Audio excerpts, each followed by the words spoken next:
What's up, guys? Welcome back to the channel. Today we're going to be talking about Ghostbusters Frozen Empire, but before we get into it, I want to say I'm talking a little bit quieter than normal today because I'm getting over a cold. Now let's talk about this because I love Ghostbusters, the original from 1984. It's one of my favorite comedies of all time.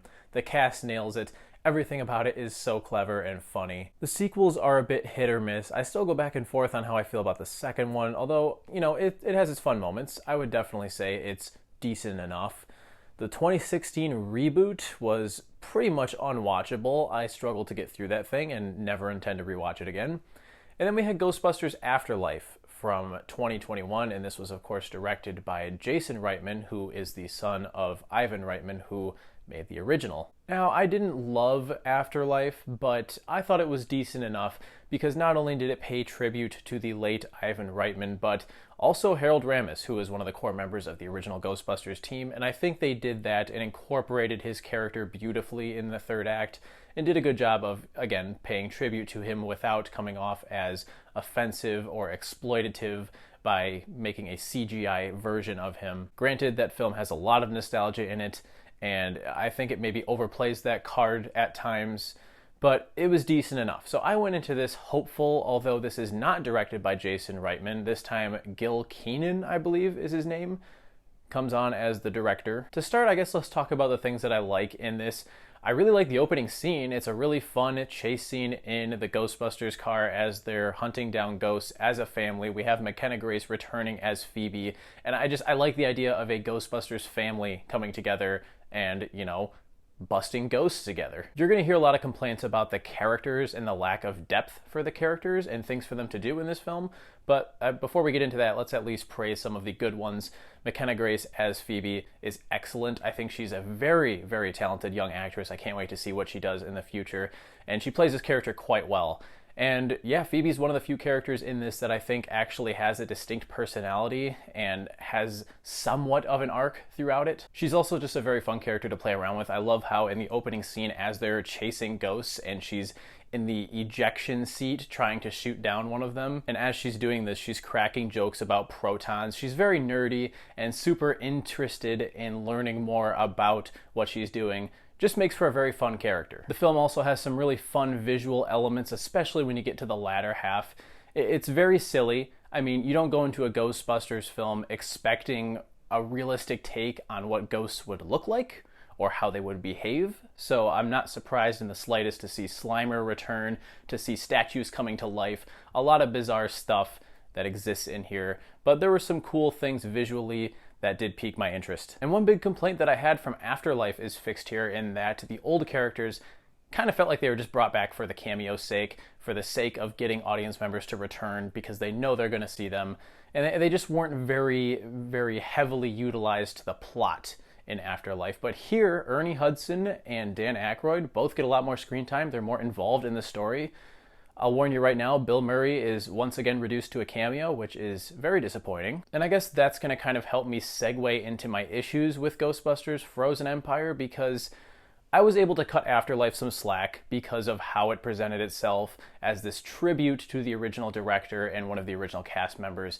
This doesn't have that going for it, so when it replays a lot of the nostalgia beats from that last movie, it doesn't really feel like it has a purpose. It's just another Ghostbusters movie because why not? We have the money, we know people will see it probably, and it'll make a quick buck. This time we have a few more returning characters, but once again, they're mainly just there to repeat lines from the original film. That's not a clever way to utilize old characters, and it just makes me want to go rewatch the original instead of ever putting this on for a second watch. We get other staples too, like the mini Stay Puft Marshmallow Men.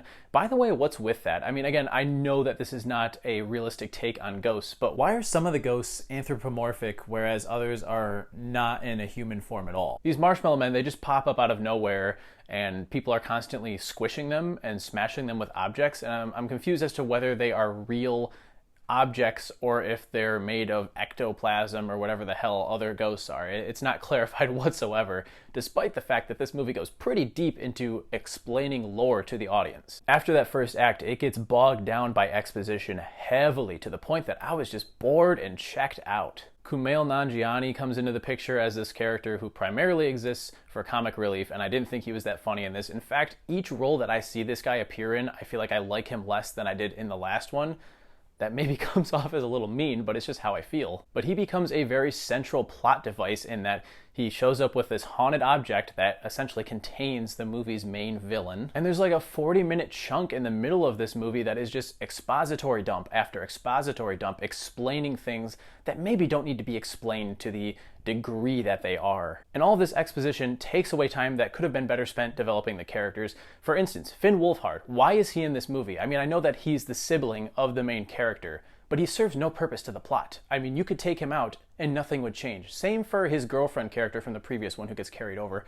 Genuinely could not tell you her name after watching this. She has next to nothing to do and hardly any lines of dialogue that I can remember. The closest we get to any real substance that I latched onto in this is there is a sequence in which Phoebe is playing chess with herself and a ghost comes and sits down, a humanoid ghost. This is where I get confused again because we usually don't see them speaking, but this ghost sits down and talks to her, and it becomes clear that she's unable to move into the afterlife because of unfinished business, or she's unable to find peace. And they started something there that I think could have been really interesting, and they just didn't really follow through and stick the landing with it. But it planted a seed of what this movie could have been, and I wish they delved more into that. To give more praise, I think the villain's really cool looking. Garaka, I think it's called.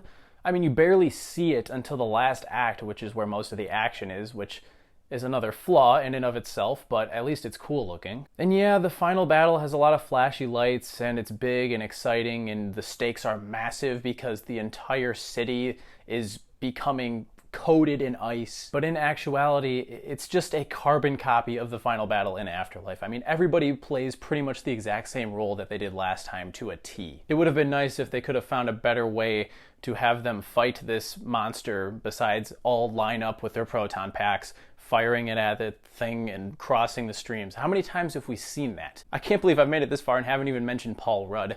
Another wasted actor in this. Again, so many of the characters just have nothing to do. And Paul Rudd has natural charisma, and they don't utilize it well here. But this is another situation where they set up a character arc and they don't really follow through with it, because at the beginning of the film, he clearly wants to step in as the stepfather figure for Phoebe, and she's not really accepting of him. So it's another missed opportunity of some growth that they could have given these characters, but Paul Rudd, it's like you could almost forget he's in this. So Ghostbusters Frozen Empire, it's totally watchable, but if you skip this, you're not missing anything. It's just very unremarkable, it's messy, poorly paced. This is like the Aquaman 2 of the Ghostbusters franchise. I would not be surprised in the slightest if this thing was chopped up in the editing room or there were reshoots, because it just doesn't really come together to be this meaningful, cohesive film experience. So I'm going to give this one 2.5 out of 5 stars. As always though, I would be delighted to hear what you guys think of this down in the comments, and how does it compare to Afterlife for you? Or even just give me your ranking of all 5 Ghostbusters movies now. It's hard to believe that there's 5 of these now. I just kind of came to that realization. If you did enjoy this video, be sure to hit that like button and subscribe. Help me get to that 1,000 sub mark. We're getting close. I'll catch you guys in the next one. See you later.